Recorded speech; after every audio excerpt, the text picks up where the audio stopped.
নমস্কার বন্ধুরা, রুনিয়ের মম কিচেনে আপনাদের স্বাগত। আশা করছি সবাই ভালো আছেন। রুনিয়ের মম কিচেনের তরফ থেকে সবাইকে জানাই শুভ গণেশ চতুর্থীর শুভেচ্ছা। আজকে আমি আপনাদের সঙ্গে শেয়ার করব গণেশজির প্রিয় ভোগ মোদকের রেসিপি। এই মোদকগুলোকে আজকে আমি দু রকম ডো দিয়ে বানিয়েছি এবং দু রকম ফিলিং দিয়েও কিন্তু বানিয়েছি। কিভাবে বানালাম এই মোদকগুলো সেই রেসিপিটাই কিন্তু আজকে আমি আপনাদের সঙ্গে শেয়ার করব। তাই ভিডিওটা পুরোটা দেখার অনুরোধ রইল। তো চলুন শুরু করা যাক। প্রথমেই আগে বানিয়ে নেব বেসন দিয়ে তৈরি মোদকের রেসিপি। এর জন্যে প্রথমে একটি প্যানে নিয়ে নিলাম 1 টেবিল চামচ করে সাদা তিল ও পোস্ত। গ্যাসের ফ্লেমটাকে লো রেখে সাদা তিল ও পোস্তকে মিনিট 2 মতো ভালো করে ভেজে নিতে হবে, যতক্ষণ না পর্যন্ত এর থেকে একটা সুন্দর গন্ধ বের হয়। দেখুন, প্রায় মিনিট 2 মতো ভেজে নেওয়ার পর এইগুলোকে নামিয়ে রেখে দেব। একই প্যানে দিয়ে দিলাম 1 টেবিল চামচ মতো ঘি।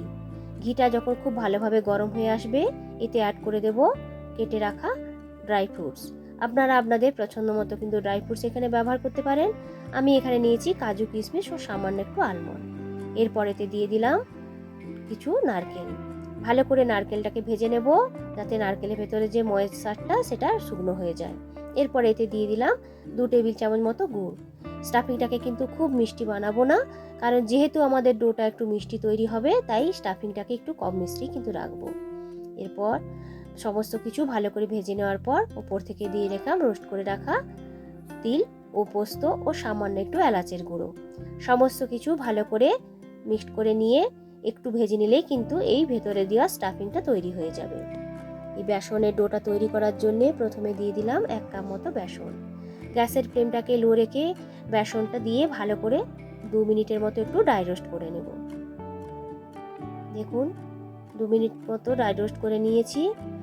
এরপর এতে দিয়ে দিলাম 1 টেবিল চামচ মতো ঘি। ঘিটা দেওয়ার পরে বেসনটার সঙ্গে ভালো করে ঘিটা মিক্সড করে নেব। গ্যাসের ফ্লেমটাকে কিন্তু এখানে একদম লোতে রেখেই এই কাজটা করতে হবে। এরপর এতে দিয়ে দিলাম আরও 1.5 চামচ মতো ঘি। এখানে আমি টোটাল 2.5 চামচ মতো ঘি এতে ব্যবহার করেছি।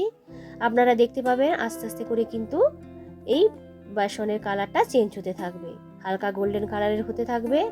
অনবরত কিন্তু এইভাবে নেড়ে যেতে হবে, নাহলে বেসনটা নিচে বসে পুড়ে যাওয়ারও সম্ভাবনা থাকে। যখন দেখবেন বেসনের কালারটা খুব সুন্দর এসে গেছে, তখন এতে অ্যাড করে দিলাম 1/2 কাপ মতো চিনি। আমি এখানে 1 কাপ বেসন নিয়েছিলাম, তো এর জন্য 1/2 কাপ মতো চিনি নিয়েছি। চিনিটাকে ভালো করে বেসনের সঙ্গে মিক্সড করে দিয়ে এতে অ্যাড করে দিলাম 1 কাপ মতো দুধ ও সামান্য একটু পাউডার দুধ। গ্যাসের ফ্লেমটাকে একদমই লোতে রেখে ভালো করে এগুলোকে মিক্সড করে নেব, যতক্ষণ না পর্যন্ত এটা একটা ডো ফর্মে তৈরি হয়ে যাচ্ছে। দেখুন, প্রায় 3 থেকে 4 মিনিট ভালো করে নেড়ে নেওয়ার পর এর দেখুন ঘনত্বটা কিন্তু অনেকটা ঘন হয়ে এসেছে। এরপর এতে অ্যাড করে দিলাম সামান্য একটু নারকেল ও একটু ঘি। ঘি এবং নারকেল দিয়ে ভালো করে সমস্ত কিছু মিক্সড করে নেওয়ার পর ডোটাকে এইভাবে অনবরত নাড়াচাড়া করে আরও কিছুক্ষণ কুক করে নিতে হবে। প্রায় 3 থেকে 4 মিনিট মতো এইভাবে কুক করে নেওয়ার পর দেখুন ডোটা কিন্তু অনেকটাই ঘন হয়ে এসেছে। এরপর এতে দিয়ে দিলাম সামান্য একটু এলাচের গুঁড়ো। এলাচের গুঁড়ো দেওয়ার পরে আবারও কিছুটা সময় ভালোভাবে এইভাবে মিক্সড করে নেওয়ার পর যখন দেখবেন যে ডোটা বেশ সুন্দরভাবে এই প্যানের গা থেকে ছাড়া ছাড়া হয়ে আসছে, তখন গ্যাসের ফ্লেমটাকে অফ করে দেব। এরপর এটিকে ঠান্ডা হওয়ার জন্য নামিয়ে নেব। খুব বেশি কিন্তু ঠান্ডা করব না। হাত দিলে টাচ করলে যখন দেখবেন যে আপনারা এই ডোটাকে টাচ করতে পারছেন, তখন সামান্য একটু ঘি ওই ডোয়ের উপরে দিয়ে এইভাবে মেখে নেব। এরপর এই মোদকগুলো তৈরি করে নেওয়ার জন্য আমি এখানে নিয়েছি একটি মোদক মেকার। মোদক মেকারের ভেতরটা ভালো করে একটু ঘি মাখিয়ে নেব। এরপর একটু ডো নিয়ে এইভাবে পাতলা করে ওই মোদক মেকারের উপরে ছড়িয়ে নেব। দেখুন, মোদক মেকারটিকে এইভাবে ক্লোজ করে দিলাম। হাতের সাহায্যে ভালো করে ওই ডোটাকে ওই ভেতরে সেট করে নেব। খুব সুন্দরভাবে সেট হয়ে যাওয়ার পর ভেতরে দিয়ে দিলাম তৈরি করে রাখা স্টাফিং। স্টাফিংটা কিন্তু একটু বেশি করেই দেব। স্টাফিংটা দেওয়ার পর ওপরে এইভাবে আর একটু ডোটা নিয়ে কভার করে দেব। দেখুন, তৈরি হয়ে গেল এই বেসন দিয়ে তৈরি মোদক। কতটা সুন্দর হয়েছে দেখতে। একই রকমভাবে আমি আরও একটা মোদক আপনাদের বানিয়ে দেখাচ্ছি। আপনারা কিন্তু এটাকে কভার করে এইভাবে এই ডোকে নিয়ে ভালো করে স্প্রেড করে দেবেন। এরপর এর ভেতরে দিয়ে দিবেন স্টাফিং ও উপর থেকে ভালো করে কিছুটা ডো নিয়ে উপর থেকে ভালোভাবে এটিকে সিল করে দিতে হবে। দেখুন এভাবে করলেই কিন্তু তৈরি হয়ে যাবে। যাদের কাছে এই মোদক মেকার নেই তারাও কিন্তু এইগুলোকে বানিয়ে নিতে পারেন। দেখুন কিভাবে একটা ডোকে নিয়ে এইভাবে বোলের মতো আকারের একটা তৈরি করে নেব। এর ভেতরে দিয়ে দিলাম তৈরি করে রাখা স্টাফিং। এরপর হাত দিয়ে এইভাবে চারদিকটা মুড়ে মুড়ে একটি ত্রিকোণা করে মোদকের আকারে গড়ে নেব।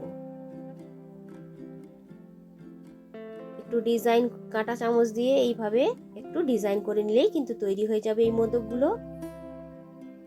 দেখুন এটাও কিন্তু দেখতে হয়েছে কতটা সুন্দর।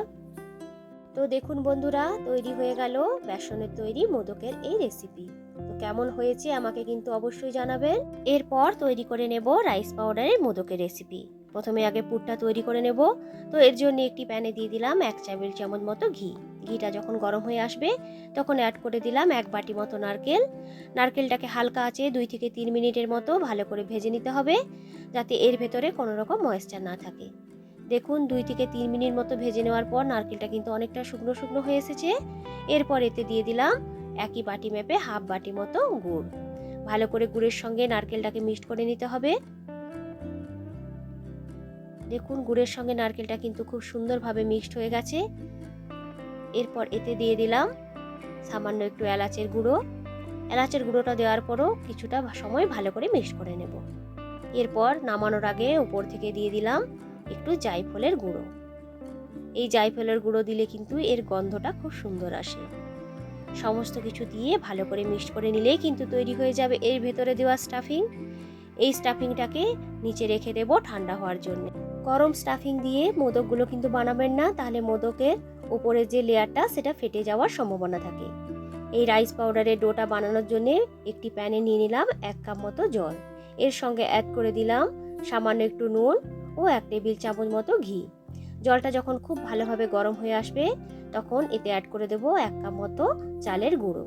চালের গুঁড়োকে এইভাবে দেওয়ার পরে একটি খুন্তি কিংবা চামচের সাহায্যে অনবরত এইভাবে নাড়াচাড়া করে নিতে হবে, নাহলে কিন্তু এই চালের গুঁড়োগুলো এক জায়গায় দলা পাকিয়ে যাওয়ার সম্ভাবনা থাকে।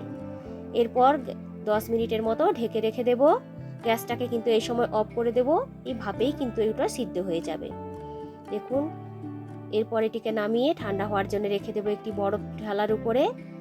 যখন দেখবেন যে ডোটা একটু হালকা হালকা গরম আছে, এই সময় হাতে একটু ঘি নিয়ে এবং ডোয়ের উপরে একটু ঘি মাখিয়ে নিয়ে এই ডোটাকে আরও কিছুটা সময় ভালো করে মেখে নিতে হবে। প্রায় মিনিট 2 মতো আমি এইভাবে ভালো করে মেখে নিয়েছি। দেখুন ডোটা কতটা স্মুথ হয়ে গেছে।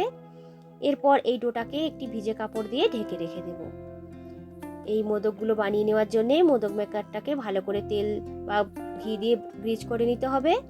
এরপর এই ডো থেকে একটু একটু করে ডো নিয়ে ওই মোদক মেকারের ভেতরে ভালো করে এইভাবে স্প্রেড করে দিতে হবে। দেখুন এইভাবে। এরপর যে স্টাফিংটা তৈরি করে রেখেছিলাম একটু বেশি পরিমাণে স্টাফিং এর ভেতরে দিয়ে ওপর থেকে আর একটু ডো নিয়ে ভালো করে মুখটাকে সিল করে নেব, তাহলেই কিন্তু তৈরি হয়ে যাবে এই মোদকগুলো। দেখুন কতটা সুন্দর হয়েছে দেখতে। বিনা মোল্ডেও কিন্তু একটা আমি বানিয়ে আপনাদেরকে দেখাচ্ছি। হাতে এইভাবে একটা ডো নিয়ে বাটির মতো আকারে গড়ে নিতে হবে। বাটিটাকে কিন্তু খুব বেশি পাতলা করে তৈরি করবেন না, নিচের দিকটা একটু মোটা রাখবেন, উপরটা একটু পাতলা করে নেবেন।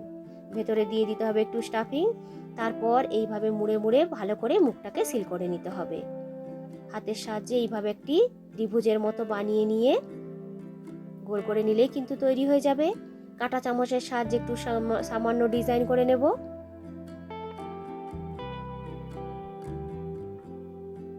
দেখুন এইগুলোও কিন্তু দেখতে হয়েছে কতটা সুন্দর। এইভাবে সমস্ত মোদকগুলো তৈরি করে নিয়েছি। এই সময় জলটাকে বসিয়ে দিয়েছিলাম গরম হওয়ার জন্য। জলটা যখন খুব ভালোভাবে গরম হয়ে যাবে এরপর মোদকগুলোকে দিয়ে দেব ওই স্টিমারের ভেতরে। ঢেকে রেখে দিলাম 10 থেকে 12 মিনিটের মতো। 12 মিনিট পর ঢাকনাটি খুলে নিয়ে এইগুলোকে বের করে নিয়েছি। এই সময় কিন্তু এগুলোকে বের করবেন না, একটু ঠান্ডা হয়ে যাওয়ার পর তখন এইগুলোকে বের করে নেব। তৈরি হয়ে গেল ট্র্যাডিশনাল রাইস পাউডারের মোদকের রেসিপি। একই রকম ভাবে আমি 2 রকম মোদকই কিন্তু বানিয়ে নিয়েছি। তো বন্ধুরা, আজকের আমার এই রেসিপিটা আপনাদের কেমন লাগলো অবশ্যই কিন্তু কমেন্ট করে আমাকে জানাবেন। এই ধরনের নিত্য নতুন রেসিপি দেখতে চাইলে আমার চ্যানেলটিকে সাবস্ক্রাইব করবেন, লাইক, কমেন্ট ও বন্ধুদের সঙ্গে শেয়ার করতে কিন্তু ভুলবেন না। দেখুন এর ভেতরটা হয়েছে কতটা সুন্দর। আপনাদের কাছে যেই পদ্ধতিটা সহজ মনে হবে তাই দিয়ে কিন্তু মোদকগুলো বানিয়ে নিতে পারেন। আবারও হাজির হব নতুন কোনো দিন নতুন কোনো রেসিপি নিয়ে। ভালো থাকবেন, সুস্থ থাকবেন সবাই। আজকের মতো টাটা।